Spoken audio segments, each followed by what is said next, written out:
வணக்கம்.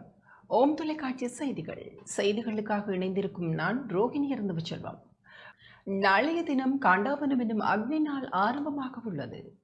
நாளை ஞாயிற்றுக்கிழமை காண்டாவனமாகும். கத்திரி வெயில் என்னும் அக்னி நாள் ஆரம்பமாக உள்ளது. சூரிய பகவானுடைய வெப்பம் அதிகளவில் பூமியை தாக்கும். இதனால் சுபகாரியங்கள் செய்யக்கூடாது. இந்த காண்டாவனம் தொடர்பாக இந்து மத குருபீடாதிபதி சபரிமலை ஸ்ரீ சாஸ்தாபீட குருமுதல்வர் மகாராஜ ராஜகுரு ஸ்ரீ ஐயப்பதாச சாம்பசிவ சிவாச்சாரியார் விளக்கம் அளித்தார். ஓம் தொலைக்காட்சி நேயர்கள் அனைவருக்கும் சர்வதேச இந்து மத குருபீடத்தின் இனிய வணக்கங்களும் நல்லாசிகளும்.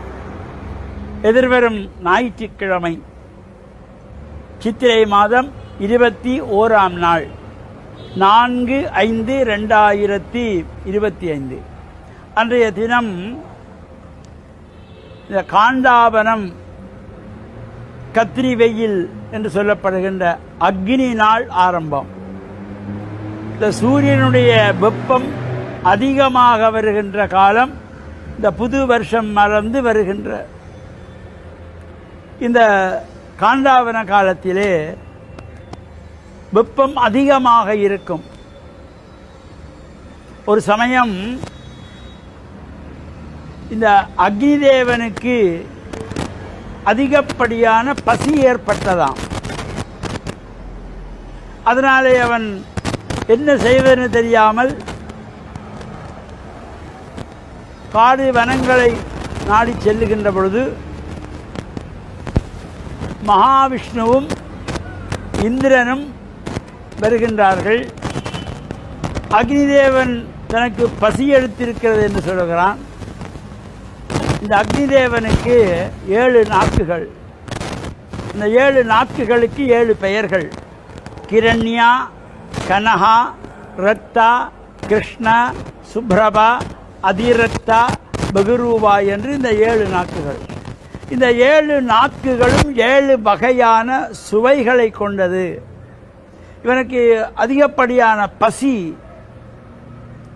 எனவே மகாவிஷ்ணுவிடத்தில் சொல்லுகின்ற பொழுது, மகாவிஷ்ணு சரி உன்னுடைய பசியை அடக்குகிறேன், அதற்கு இந்திரன் உனக்கு காவலாக இருப்பான் என்று இந்த காண்டாவனத்தை, இந்த வனத்தை, காட்டை நீ உன்னுடைய உணவாக எடுத்துக்கொள்.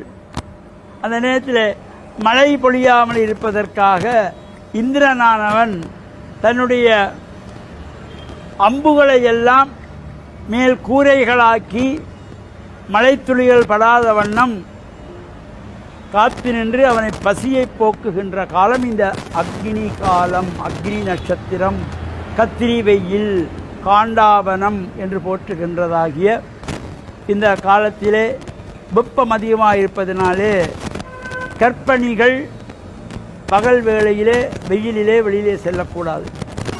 குழந்தைகளை வெளியே அழைத்து செல்லக்கூடாது.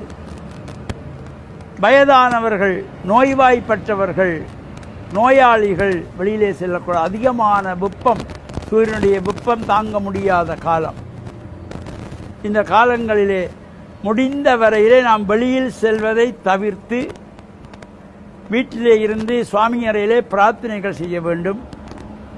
ஆலயங்களில் சென்று வழிபாடு செய்யக்கூடியவர்கள் காலை அல்லது மாலை வேளையிலே பிரார்த்தனை செய்வது, இறைவனுக்கு அபிஷேகத்திற்கு இளநீர், பால், பன்னீர் அபிஷேகம் செய்கின்ற பொழுதிலும் எல்லா விதமான சிறப்புகளும் வெற்றிகளும் கிடைக்கின்ற வகையிலே இந்த காண்டாவன காலத்திலே நாம் என்னவெல்லாம் செய்யலாம், எவையெல்லாம் செய்யக்கூடாது என்பதையெல்லாம் நாம் தொடர்ந்தும் சிந்திப்போம் என்று கூறி, ஓம் தொலைக்காட்சி நேயர்கள் அனைவருக்கும் சர்வதேச இந்து மத குருபீடத்தின் சார்பில் நல்ல ஆசிகளை கூறிக்கொள்வதில் மன மகிழ்வு கொள்கிறோம். வணக்கம். இத்துடன் ஓம் தொலைக்காட்சி செய்திகள் நிறைவு பெறுகின்றன. தொடர்ந்து நமது ஓம் தொலைக்காட்சி நிகழ்ச்சிகளின் வாயிலாக இணைந்து கொள்ளுங்கள். வணக்கம்.